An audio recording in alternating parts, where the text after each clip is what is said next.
Hi, good morning. Good morning. എല്ലാവർക്കും ഈ ഉമ്മയൊക്കെ ചിലത് സൂക്ഷിച്ച് ഓരോ ദിവസം തരുന്ന ഉമ്മകളും ഒരു പെട്ടിയിലാക്കി വെച്ചിട്ടുണ്ട് പറഞ്ഞിട്ടുണ്ട് കേട്ടാ. അല്ല സൂക്ഷിച്ചു വെച്ചിട്ടുണ്ട്. അല്ല കാര്യമായിട്ട് ഞാൻ പറഞ്ഞാണ് സൂക്ഷിച്ചു വെച്ചിട്ടുണ്ട് എന്ന് പറഞ്ഞിട്ടുണ്ട് ചിലത്. ഞാനും കണ്ടു. പക്ഷെ നിനക്ക് അതിന്റെ ടെൻഷൻ വേണ്ടല്ലോ, അവര് വെച്ചോളും. അത് ഞാൻ അമ്മയോട് പറഞ്ഞു തന്നതാണ്. ഉമ്മ ധൈര്യമായിട്ട് കൊടുത്തോളൂ, അതൊക്കെ സ്റ്റോക്ക് ചെയ്ത് വെക്കുന്നുണ്ട്. ഓക്കെ. പിന്നെ ഇൻഗ്രീഡിയൻസ് ഉണ്ടാക്കിയത് നോക്കൂട്ടോ. ഒരു നഖം വെട്ടാൻ പറഞ്ഞാൽ എനിക്ക് പറ്റില്ല എന്ന് പറയണ അമ്മ തക്കാളിയും കൊണ്ട് കമര ഉണ്ടാക്കിയെടുക്കണം. അതെ, ഇന്ന് ഞാൻ ഉരുളക്കിഴങ്ങും വെണ്ടയ്ക്ക് കൊണ്ടൊരു കറിയാണ് ഉണ്ടാക്കാൻ പോകുന്നത്. പരിപ്പില്ലാത്ത കറിയാണ് കേട്ടോ.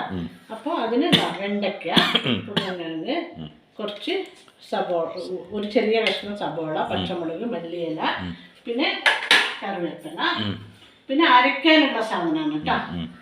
ഒരു ഇങ്ങനെ മുറിച്ച് ഇങ്ങനെ കമലതലം പോലെ അരയ്ക്കുമ്പോ അങ്ങനെ ഇടണ്ടേ, ഒത്തിരി വലിയ തക്കാളിയല്ലേ. അത് നമ്മുടെ ഉദ്ദേശം എന്താന്ന് പറഞ്ഞാൽ നിങ്ങൾ കാണുമ്പോ അതിന് ഇത്തിരി ഭംഗി ഉണ്ടായിക്കോട്ടെ വന്നിട്ട് ഭയങ്കര അരയ്ക്കാൻ വേണ്ടിട്ട് അങ്ങനെ മുറിച്ചതാ. നീ ഇല്ലാത്തൊന്നും പറയണ്ട. ഈ തക്കാളി അങ്ങനെ കൂടി ഇങ്ങനെ ഇടാൻ പറ്റുമോ? ഇല്ല മിക്സിയിൽ. അപ്പൊ അത് അങ്ങനെ അരിഞ്ഞു വെച്ചാൽ ഒരു തക്കാളി, 2 സ്പൂണ് നാളികേരം, 1 സ്പൂണ് മുളക് പൊടി, ഒരു 1/2 സ്പൂണ് മല്ലിപ്പൊടി, മഞ്ഞപ്പൊടി, കുറച്ച് പൊട്ടുകടല, പിന്നെ 2 വെളുത്തുള്ളി അല്ലി, കുറച്ച് ജീരകം, കുറച്ച് കറിവേപ്പില. പിന്നെ ഈ തക്കാളി ഒന്ന് അപ്രീഷിയേറ്റ് ചെയ്തോളൂ പാവം. ബുദ്ധിമുട്ടിട്ട് തക്കാളി കൊണ്ട് കമല ഉണ്ടാക്കി വെച്ചിട്ടുണ്ട്. കമല ഉണ്ടാക്കിയതല്ല, നിന്റെ ഒരു കഷ്ടടാ. അപ്പൊ ഇത്രയും സാധനം അരക്കണം. നാളികേരം, തക്കാളി, മുളക് പൊടി, മല്ലിപ്പൊടി, മഞ്ഞൾപ്പൊടി, ഒരിത്തിരി പൊട്ടുകടല, ചെറുത്ര, പിന്നെ ഉള്ളി, ചെറിയ ഉള്ളിയോ സപ്പോള ഏതായാലും കുഴപ്പമില്ല, പിന്നെ 2 അല്ലി വെളുത്തുള്ളി, ജീരകം. ഇത്രയും കൂടി നമ്മൾ അരയ്ക്കണം ഈ കറിക്ക്. വറക്കൊന്നും വേണ്ട, ഞാൻ ആൾറെഡി ഇത് അരച്ചു വെച്ചിട്ടുണ്ട് കേട്ടോ. അപ്പോൾ എന്താന്ന് പറഞ്ഞാൽ ചില ഹോട്ടലുകളിലൊക്കെ പോകുമ്പോൾ അവിടെ തക്കാളിയും കൊണ്ട് നല്ല ഭംഗിയായിട്ട് അവർ ഉണ്ടാക്കി ഇങ്ങനെ വെച്ചിട്ടുണ്ടാവുമല്ലോ. അത് ഈ കറികളിലൊക്കെ ഇടുന്ന അമ്മ കണ്ടു. അപ്പൊ അമ്മ എന്താക്കിയെന്ന് പറഞ്ഞാൽ 4 മത്തങ്ങ കഷ്ണം പോലെ തക്കാളിയും കൊണ്ട് 4 കഷ്ണം ഉണ്ടാക്കിയിട്ട് അത് അതുപോലെയാന്ന് വിചാരിച്ച് ചെയ്തെടുക്കുകയാണ്. പക്ഷെ പ്രയത്നമാണ് അമ്മ വലുത്. കായ വേണം. അത് ഞാനും പറയാൻ മറന്നു. നീ ഒന്നും മറന്നിട്ടില്ല, ഞാൻ മറന്നതാണ്. നിന്റെ ഈ വർത്താനത്തിന്റെ ഇടയിൽ ഞാനത് മറന്നു. ഇതാണ് എന്ത്? ഇതെന്താണ്? അതാണ് ചട്ടി. ചട്ടി ചൂടാവാൻ ചെറുക്കാണ്. ചൂടാവട്ടെ. നീ വെറുതെ എന്തെങ്കിലും പറയാൻ വേണ്ടി മെനക്കെട്ട് വന്നിരിക്കുന്നു. ഞാൻ നല്ല കാര്യങ്ങൾ മാത്രം പറയാൻ തീരുമാനിച്ചു കേട്ടോ. ചട്ടി ചൂടാവണ വരെ അത്യാവശ്യം കുറച്ച് ചൂടായിട്ടാണ് അമ്മ നിൽക്കണത്. ഈ ചെക്കൻ എന്നെ സ്വൈര്യം തരാനുള്ള ഉദ്ദേശം ഇല്ല. ഇന്ന് എന്താണാവോ ചെക്കൻ ചോദിച്ചുകൊണ്ട് വരുന്നത്. ഇനി അതിനൊക്കെ ഞാൻ എവിടുന്ന് എന്തുണ്ടാക്കാനാണ് ഇന്ന് ആലോചിച്ചുകൊണ്ടിരിക്കുകയാണ് അമ്മ. ദിവസം പാചകത്തിനിടയിൽ എൻ്റെ വാചകത്തിൽ ഒരു ചോദ്യമുണ്ട്. എന്തുണ്ടെങ്കിലും അമ്മ പറഞ്ഞോട്ടെ പറഞ്ഞിട്ട് ഒക്കെ അമ്മയുടെ മണ്ടയ്ക്ക് ഇട്ടിട്ട് ഉത്തരം പറയാമോ അമ്മ ചോദിച്ചാൽ കഴിഞ്ഞില്ല അവൻ്റെ പരിപാടി. അതോടുകൂടി കഴിഞ്ഞില്ല അവൻ്റെ പരിപാടി. അവൻ കേട്ട് സുഖിച്ച് നിന്നാ പോലെ. ഉള്ളി, സബോള, ഒരു ചെറിയ ഒരു സബോളയുടെ പകുതിയില്ല. നമ്മൾ അരയ്ക്കാൻ ആൾറെഡി അതിൽ സബോള ഇട്ടിട്ടുണ്ട്. ഒരുപാടൊന്നും ഈ കറിക്ക് ആവശ്യമില്ല. ഇത് ഇത്ര മാത്രം ഇട്ടാൽ മതി. വെണ്ടയ്ക്ക ഇട്ടിട്ടുണ്ട്. ഒന്ന് വാട്ടിയാൽ മതി. അത് കൂടുതൽ വാട്ടണ്ട കേട്ടോ. ലൈറ്റായിട്ടൊന്ന് വാട്ടിയാൽ പോരെ അല്ലേ? ആണോ അല്ലേ? തന്നെയല്ല അപ്പൊ ഞാൻ പറഞ്ഞത്. അതല്ല കുറച്ച് വാട്ടിയ പോലെ. അത് ആയിക്കോട്ടെ. ഇത് എത്ര നേരം വാട്ടണം?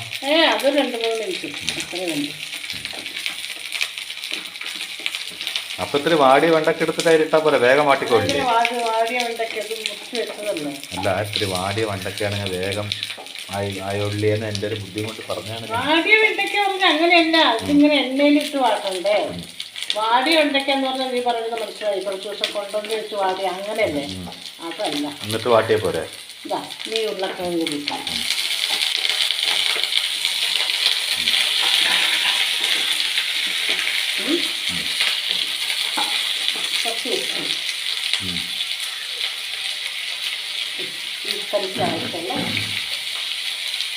ആവശ്യമുള്ള ഉപ്പ് കലക്കിയിടുക.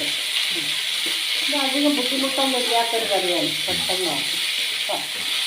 എന്ന് വെച്ചാൽ ദിടീരുന്ന് പെട്ടെന്നല്ല, ഇങ്ങനെ ഒന്ന് അരച്ച് വെച്ച് കഴിഞ്ഞാലേ ഇപ്പൊ പരിപ്പും അങ്ങനെയൊന്നും ഇല്ലല്ലോ, കുറേ സാധനങ്ങളൊന്നും. നമ്മുടെ വീട്ടിലെ എല്ലാ സാധനങ്ങളും നമ്മൾ അരച്ചിട്ടുണ്ട്. അപ്പോൾ പിന്നെ ഇതിൽ തക്കാളി ഇനി ഇടേണ്ട ആവശ്യമില്ല. പിന്നെ പുളി ഒഴിക്കണ്ട. അതിന് എന്താ പറയുക, നമ്മൾ ആൾറെഡി ഒരു നല്ലൊരു വലിയ തക്കാളി ആണെങ്കിൽ അരച്ചു. അപ്പോൾ ഈ മസാല ഇട്ടു, അതുകൊണ്ട് പുളി ഇടേണ്ട ആവശ്യമില്ല. പുളിയില്ല, ഈ കറിക്ക് പുളി വേണ്ട. തക്കാളിയുടെ പുളിക്ക് മാത്രമാണ് ഇതിന് നല്ലത്. അതാണ്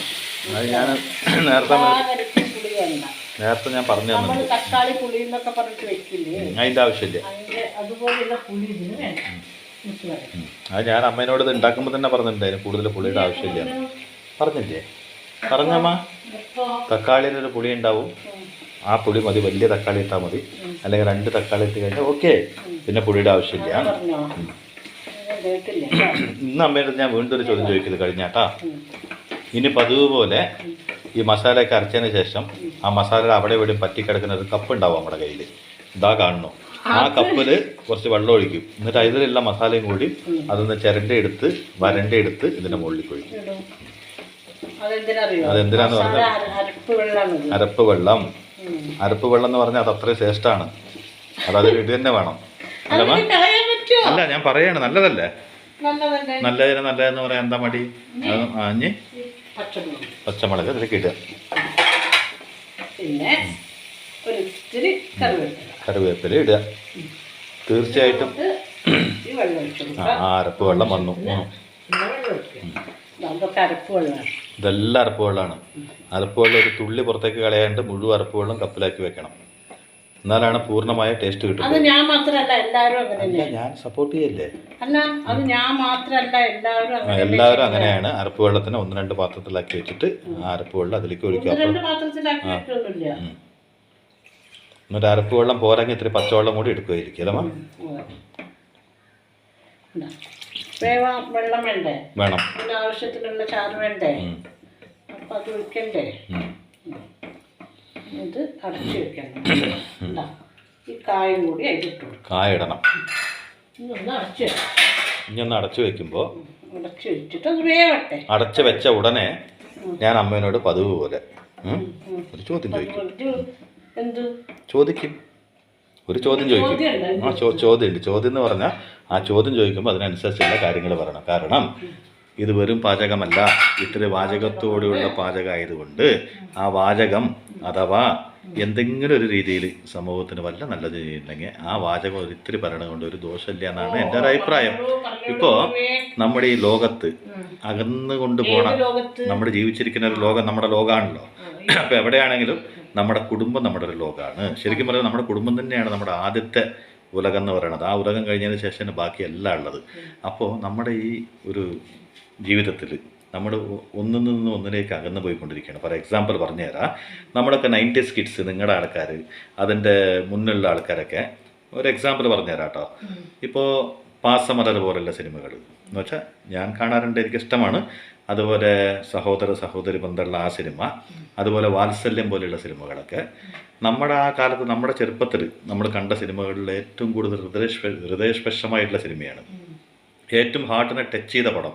അതിൽ ഓരോ സന്നിവേശങ്ങളുടെ എന്താ ഒരു ഗുണം എന്ന് പറഞ്ഞാൽ ഒരുപാട് കഠിനമായ കഥയിലൂടെ അല്ല സഞ്ചരിക്കുന്നത്.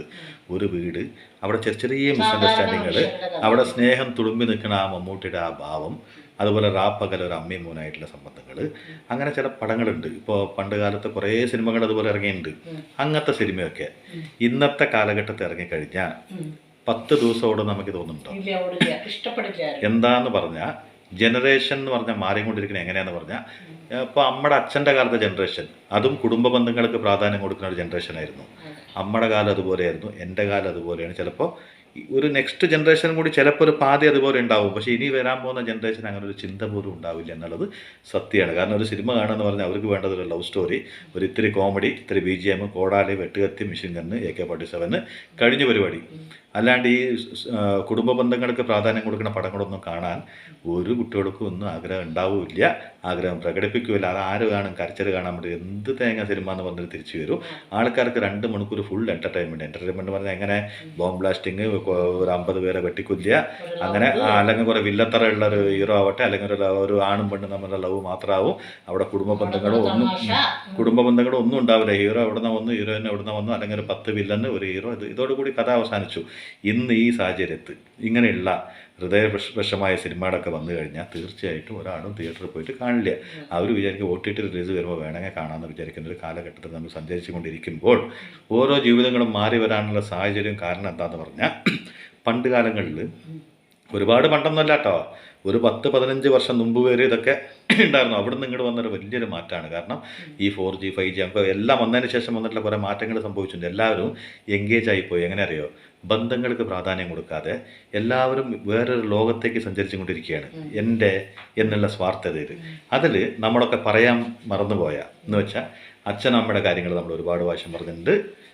അമ്മയുടെ സ്നേഹം, അച്ഛൻ്റെ സ്നേഹം, ഭർത്താവിൻ്റെ, ഭാര്യയുടെ ഒക്കെ നമ്മൾ കുറേ വട്ടം പറഞ്ഞിട്ടുള്ള കാര്യമാണ്. പക്ഷേ ഒരു ജീവിതത്തിൽ അച്ഛനമ്മയുടെ ഒപ്പം തന്നെ നമുക്ക് അച്ഛനമ്മ തന്നെ നൽകിയ സഹോദര ബന്ധമുണ്ട് അല്ലേ? ആ ബന്ധം കുറച്ച് കാലങ്ങൾ കഴിയുമ്പോൾ, കുറച്ച് കാലങ്ങൾ എല്ലാവരും ഓരോ വീടായിരിക്കും, അവർക്ക് മക്കളായിരിക്കും, അങ്ങനെ വീടുകളൊക്കെ മാറും, അവരുടെ ടെൻഷനുകളും കാര്യങ്ങളൊക്കെ ഉണ്ടാവും. ഏത് നേരം ഓർത്തുകൊണ്ടിരിക്കാൻ പറ്റുമെന്നൊന്നും ഞാൻ പറയുന്നില്ല. പക്ഷേ എങ്ങനെയാണ് ആ പഴയ സ്നേഹം എന്ന് വെച്ചാൽ, ഒരു ഏട്ടൻ അനിയത്തിയോട്, അനിയത്തിക്ക് ഏട്ടനോട്, അല്ലെങ്കിൽ മറ്റുള്ള മൂത്ത സഹോദരൻ, ചെറിയ സഹോദരൻ അങ്ങനെയൊക്കെ ഉള്ളപ്പോൾ അവർ തമ്മിൽ ഒരു അനിയൻ നന്നായി എന്ന് പറഞ്ഞാൽ ഏറ്റവും കൂടുതൽ സന്തോഷിക്കുന്നത് ആരാണ്? ഒരു ഏട്ടനാണ്. ഒരു ഏട്ടൻ നന്നായി എന്ന് പറഞ്ഞാൽ ഏറ്റവും കൂടുതൽ സന്തോഷിക്കുന്നത് ആരാണ്? ഒരു അനിയനാണ്. അതുപോലെ ഒരു ചേച്ചി എന്തോ രക്ഷപ്പെട്ടു, നല്ലൊരു നിലയിലാണ് എൻ്റെ ചേച്ചി, നല്ല അത്ഭുതമായിട്ട് ജീവിക്കണം, എല്ലാ സൗകര്യങ്ങളും ഉണ്ടെന്ന് പറഞ്ഞാൽ അതിന് അഭിമാനം കൊള്ളേണ്ടത് ഒരു അനിയത്തിയാണ്. അതിൻ്റെ പകരം ഈ ലോകത്ത് പലരോടും മനുഷ്യന് അസൂയയാണ്. എന്നുവെച്ചാൽ ഈ ലോകത്തോട് മുഴുവനും മനുഷ്യ ജന്മം തന്നെ അങ്ങനെയാണ്. കാരണം എന്താ പറയുക, മനുഷ്യ ജന്മത്തെ ഏറ്റവും കൂടുതലുള്ള വിഷം എന്താണെന്ന് പറഞ്ഞാൽ അസൂയയും കുശുമ്പുമാണ്.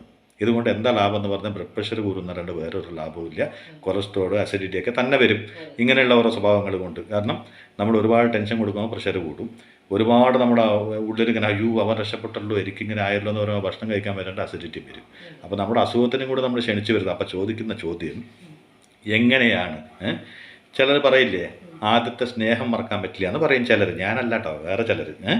ആദ്യത്തെ സ്നേഹം മറക്കാൻ പറ്റില്ല, ആദ്യം നമ്മുടെ മനസ്സിൽ കുറിച്ച് വെച്ച ഒന്നും നമുക്ക് മറക്കാൻ പറ്റില്ല എന്ന് പറയുമ്പോൾ, ആദ്യം കണ്ട സഹോദര ബന്ധങ്ങൾ, കൂടപ്പിറപ്പുകൾ, അവരെ എങ്ങനെയാണ് കുറേ വർഷങ്ങൾ കഴിഞ്ഞാൽ ഓർക്കാനും കൂടി സമയമില്ലാത്തൊരു കാലം നിങ്ങൾക്ക് വരുന്നത് എന്നുള്ളൊരു ചോദ്യമാണ്. എന്ന് വെച്ചാൽ ഇന്നത്തെ ഈ തലമുറയ്ക്ക് വളരെ അത്യാവശ്യമായിട്ടുള്ളൊരു ചോദ്യമാണ്. കാരണം എന്താ വെച്ചാൽ അവർ വളർന്നുകൊണ്ടിരിക്കുന്ന സമയത്ത് ഒരു ചെറിയൊരു മുറിവ് പറ്റിയ ഓടിപ്പോയിട്ടൊരു ചേട്ടനോ ചേച്ചിയോ ഓടിപ്പോയിട്ട് എന്ത് പറ്റിയടാ മോനെ എന്ന് രണ്ടാൻ അമ്മയാണ് ഇത് ഈ ചേച്ചി എന്ന് പറയണത്. ഒരച്ഛൻ്റെ സ്ഥാനമാണ് മൂത്ത സഹോദരൻ എന്ന് പറയണത്. ഓടിപ്പോയിട്ടൊരു മുറിവ് സംഭവിച്ചു അവൻ്റെ നെഞ്ഞ് പെടയും, അല്ലെങ്കിൽ ആ ഒരു പെൺകുട്ടിയുടെ നെഞ്ഞ് പറയും എൻ്റെ അനിയത്തി എന്ന് പറഞ്ഞ പെടയന പെടച്ചൽ. എങ്ങനെയാണ് നിങ്ങൾക്കൊരു കുട്ടിയോട് ഉണ്ടാകുമ്പോൾ, നിങ്ങൾക്കൊരു കുടുംബമാകുമ്പോൾ മാറിപ്പോണത്? ഓർക്കാൻ കൂടി കഴിയില്ല. എന്താ അറിയോ, ഇപ്പം നമ്മൾ അച്ഛനും അമ്മയും, അവിടെ ഒരു മൂത്ത കുട്ടി ഉണ്ടായി, അതിൻ്റെ താഴെ ഒരു കുട്ടി 1, 2, 3 അങ്ങനെ. പഴയ കാലത്താണെങ്കിൽ ഒരുപാട് മക്കളൊക്കെ ഉണ്ടാവും.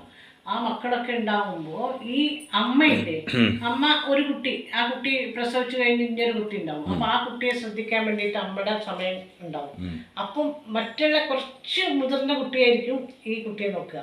അപ്പം ശരിക്കും പറഞ്ഞിട്ടുണ്ടെങ്കിൽ അത് സഹോദരി എന്നുള്ള ഭാവത്തിനേക്കാളും ഒരു മാതൃഭാവമാണ് അവിടെ വരിക. ഓ എൻ്റെ അനിയത്തി, എൻ്റെ കുട്ടി, അയ്യോ എൻ്റെ കുട്ടി വീഴും എന്ന് അമ്മ പറയുന്ന പോലെ തന്നെ ഒരു ചേച്ചിയും പറയും, ഒരു ചേട്ടനും പറയും. തീർച്ചയായിട്ടും. അതുപോലെ നമ്മുടെ വീട്ടിൽ ആ അനിയനോ അനിയത്തിയൊക്കെ ഉണ്ടാവുമ്പോൾ നമുക്കൊരു സന്തോഷമല്ലേ. ഒന്ന് കരയുമ്പോൾ ഒരു കുഞ്ഞുണ്ടായി, എൻ്റെ അനിയനാണ്, എൻ്റെ അനിയത്തിയാണ് എന്നുള്ള ഒരു ഇത്. അതുപോലെ ഈ കുട്ടികൾ കരുതാവുമ്പോൾ ചേച്ചി ചേട്ടാന്നും പറഞ്ഞിട്ട് പിന്നാലെ നടക്കും.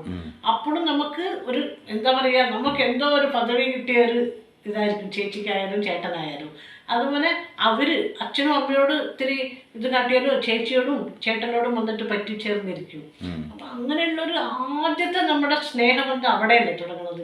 അതെ, നമ്മൾ പറയും ഭാര്യ ഭർത്താവ് ബന്ധം, അച്ഛനമ്മ തമ്മിലുള്ള ബന്ധം എന്നൊക്കെ പറയും. അപ്പോഴും നമ്മൾ മറന്നുപോയൊരു കാര്യമുണ്ട്.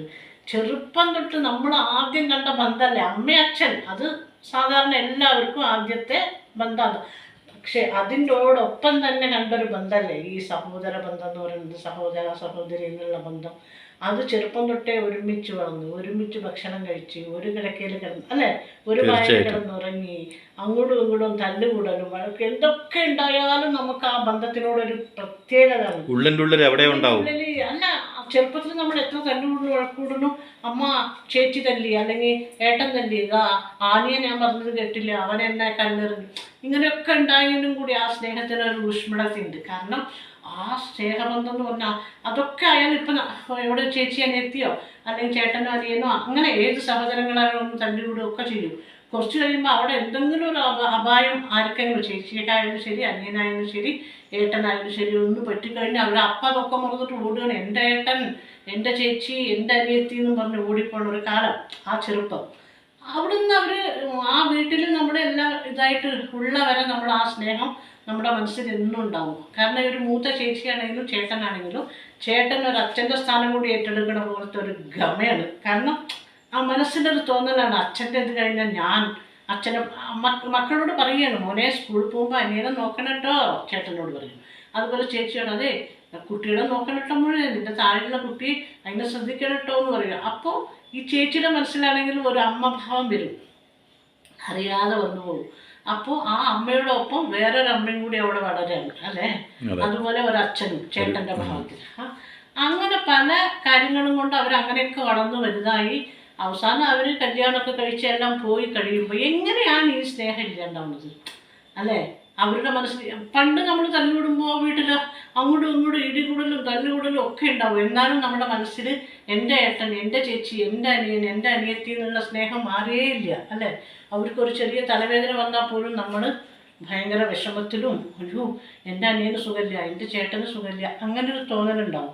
പക്ഷെ അതൊക്കെ എങ്ങനെയാണ് അവർ കല്യാണം കഴിഞ്ഞ് വേറൊരു കുടുംബമൊക്കെ ആയി കഴിയുമ്പോൾ അച്ഛൻ അമ്മ എന്നുള്ള ബന്ധം അങ്ങനെ കൊണ്ടു നടക്കും. പക്ഷേ ഈ സഹോദരൻ എന്നുള്ള ബന്ധത്തിൽ എങ്ങനെയാണ് ഒരു ചെറിയൊരു അകൽച്ച വരുന്നത്, അതെങ്ങനെയാണ് സാധിക്കുക? ഒന്നാമത് ഒരേ അച്ഛനോ അമ്മയുടെ വയറ്റിൽ ജനിച്ച ആദ്യത്തെ സ്നേഹബന്ധമാണ്. ആദ്യം മക്കളെക്കാളും കൂടുതൽ നമ്മൾ കണ്ടത് അവരെയാണ്. പിന്നെ എങ്ങനെയാണ് അവിടെ എന്തൊക്കെ പ്രശ്നങ്ങൾ വന്നപ്പോൾ മക്കൾ നമ്മളെ എന്തൊക്കെ തെറ്റുകൾ ചെയ്യുമ്പോൾ നമ്മൾ അച്ഛനും അമ്മയും ക്ഷമിക്കണം, അതുപോലെ അച്ഛനും അമ്മയും ചെയ്യുന്ന തെറ്റ് മക്കൾ ക്ഷമിക്കണം. അത് വെച്ചാണ് ഈ സഹോദര ബന്ധത്തിൽ വരാത്തത്. അവരെങ്ങനെയാണ് മാറിപ്പോണത് എത്ര ചിന്തിച്ചിട്ടും മനസ്സിലാവും. അതായത് അവര് നമ്മുടെ ഒപ്പം ജനിച്ചവരാണ്, വളർന്നവരാണ്, നമ്മുടെ ഇത്ര ഈ രീതിയിൽ ഇടപഴകിയവരാണ്, നമ്മൾ ഒരേ ഒരു അമ്മയുടെ ഗർഭപാത്രത്തിൽ നിന്ന് വന്നവരാണ് എന്നുള്ള തോന്നൽ പോലും മറന്നിട്ട് ശത്രുക്കളെ പോലെ പെരുമാറുന്ന എത്രയോ പേരുണ്ട്. അതെങ്ങനെയാണ് സാധിക്കുക? പക്ഷെ മനസ്സിന്റെ ഉള്ളിലെങ്കിലും ആ ചെറുപ്പകാലം നമുക്ക് ഓർക്കാൻ കഴിയില്ല. പക്ഷെ എന്തെങ്കിലും ഒന്ന് കണ്ണടച്ച് എപ്പോഴെങ്കിലും നമ്മുടെ പാസ്റ്റ് മെമ്മറിക്ക് നമ്മൾ സഞ്ചരിക്കുമ്പോൾ ഒന്നുമില്ലെങ്കിൽ നിങ്ങളുടെ ഒക്കത്ത് കയറ്റിയിരുത്തിയ ഒരു ചേച്ചിയെ ഓർമ്മ വരും, അല്ലെങ്കിൽ നീ ഒന്ന് വീടുമ്പോൾ നിന്റെ തലയോടിയ ഒരു ഏട്ടനെ ഓർമ്മ വരും. അതുപോലെ തന്നെ ഒരു അനിയൻ ചെക്കനാവട്ടെ ഇഷ്ടത്തോട് കൂടിയിട്ട് ഒരു സമ്മാനം കൊണ്ടുവന്നിട്ട് എന്നാട്ടാ എൻ്റെ വകയെ വന്നിട്ട് തരുന്ന ആ ഓർമ്മകളൊക്കെ നിങ്ങളുടെ മനസ്സിൽ നിന്ന് എങ്ങനെ പോകും? ഇത് ചേട്ടൻ, ചേച്ചി, അനിയത്തി എല്ലാം തുല്യരാണ്. അപ്പോൾ ആദ്യ സ്നേഹം മനസ്സിൽ നിലനിൽക്കുന്ന പറഞ്ഞാൽ എന്തുകൊണ്ട് നിങ്ങളുടെ മാതാപിതാക്കൾ നിങ്ങൾക്ക് നിങ്ങളുടെ ഒപ്പം വന്ന ആദ്യ സ്നേഹത്തിന് നിങ്ങൾ നിലനിർത്തുന്നില്ല അല്ലേ? പിന്നെ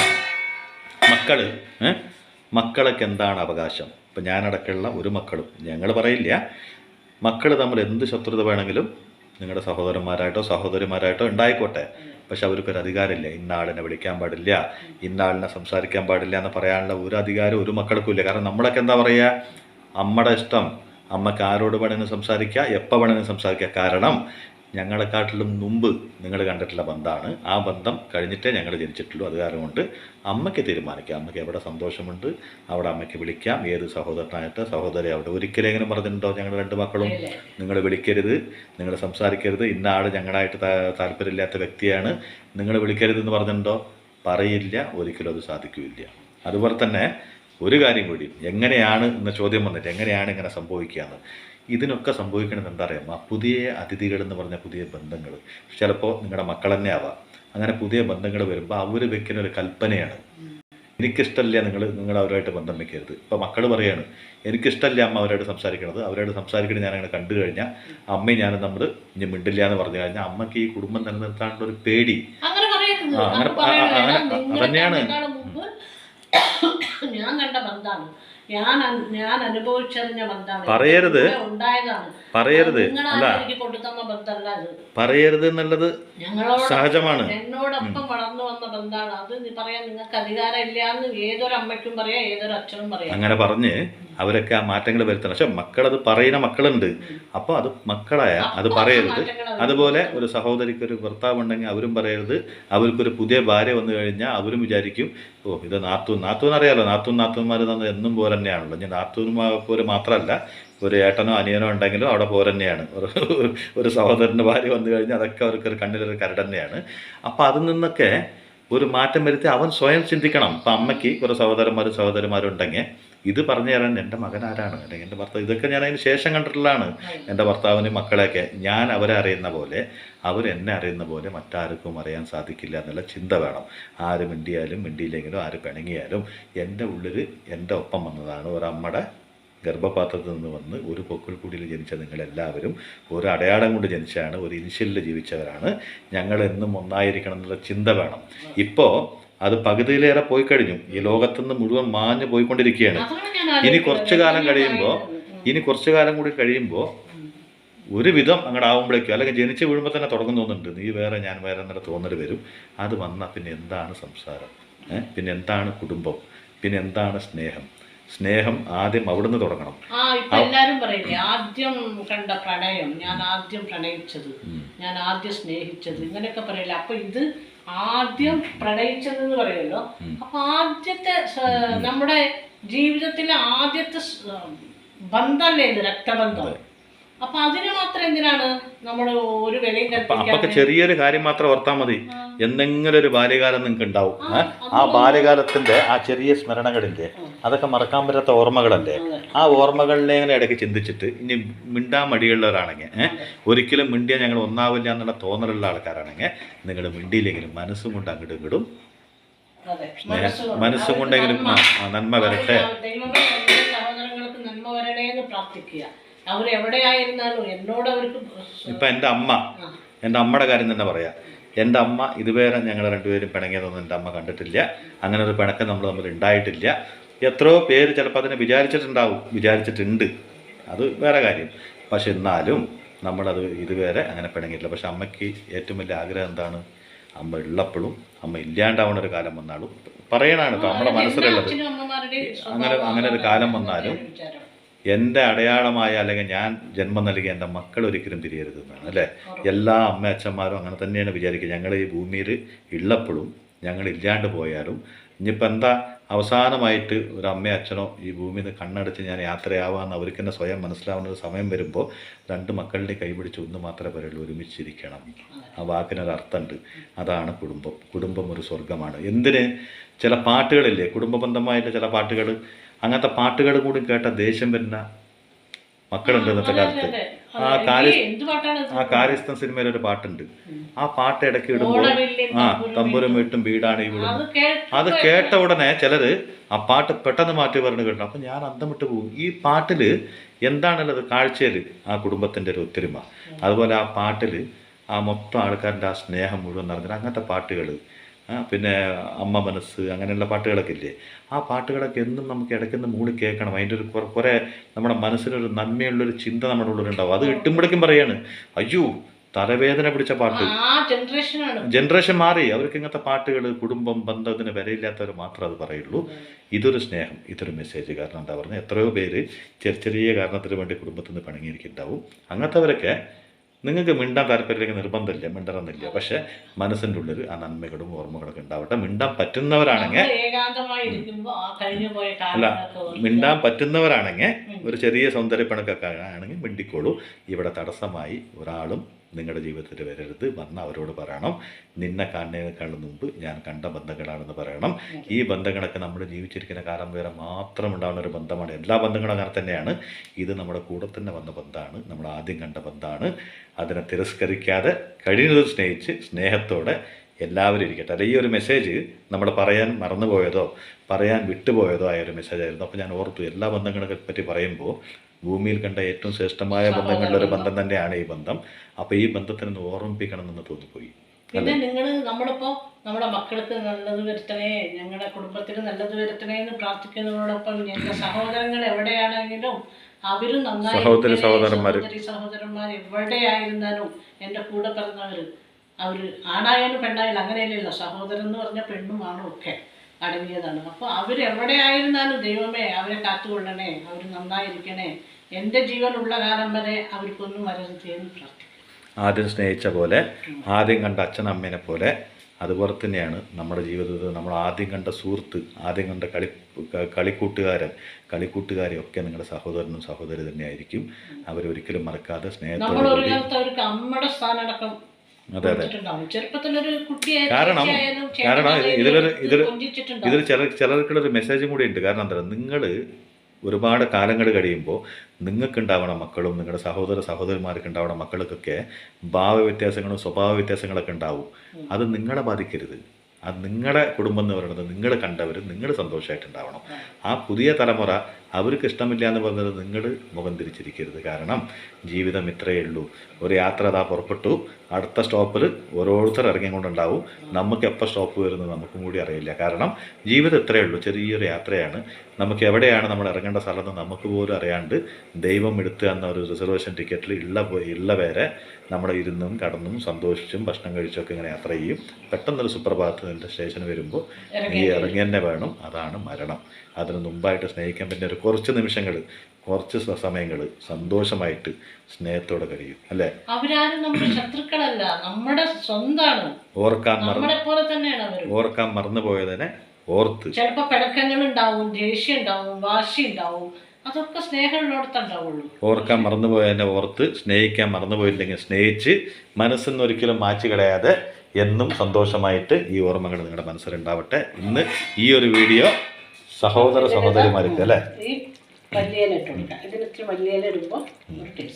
ഒരുമിച്ച് കളിച്ച് വളർന്ന് സങ്കടങ്ങൾ പങ്കിട്ട് തല്ലുകൂടി ഒക്കെ ഉണ്ടായ സഹോദരന്മാർ ലോകത്ത് ഏത് അറ്റത്തുണ്ടെങ്കിലും പിരിയാതിരിക്കട്ടെ, സന്തോഷമായിട്ടിരിക്കട്ടെ അല്ലേ? അപ്പൊ ഈ സാമ്പാർ എനിക്ക് അതിൻ്റെ ഒപ്പം ഭയങ്കര അല്ല. ഈ വെണ്ടയ്ക്ക ഞാൻ പച്ചക്കറീനെ എല്ലാ സാമ്പാറെന്നാ പറയും. അപ്പൊ ഇതെനിക്ക് സാമ്പാറാവില്ല. അപ്പൊ ഇതാണ് ഇന്നത്തെ കറി. കണ്ടില്ലേ, ഇത്രയും ചാറ് വേണ്ട, ഒരുപാട് അയവ് പോലെയൊന്നും വേണ്ട. അപ്പോൾ ഇത് ഇത്രയേ ഉള്ളൂ, എളുപ്പത്തിൽ നമുക്ക് ഉണ്ടാക്കാൻ പറ്റും. ഇതിപ്പോൾ ഞാൻ സ്ലോയിലിട്ടത് കാരണം ഒരിത്തിരി നേരം പിടിച്ചു. എന്താ പറഞ്ഞാൽ പാചകം കൂടിയല്ലേ, അല്ലെങ്കിൽ നിങ്ങൾക്ക് 10 മിനിറ്റ് കൂടി വേണ്ടതുണ്ടാക്കാം. അപ്പോൾ ഇതാണ് ഇന്നത്തെ വെണ്ടയ്ക്കക്കറി. ഇനി ഞാൻ ഉണക്ക സ്ട്രവ് വെക്കും, അതന്നെ ഇന്നത്തെ കറി. അപ്പോൾ എല്ലാവർക്കും ബായ്.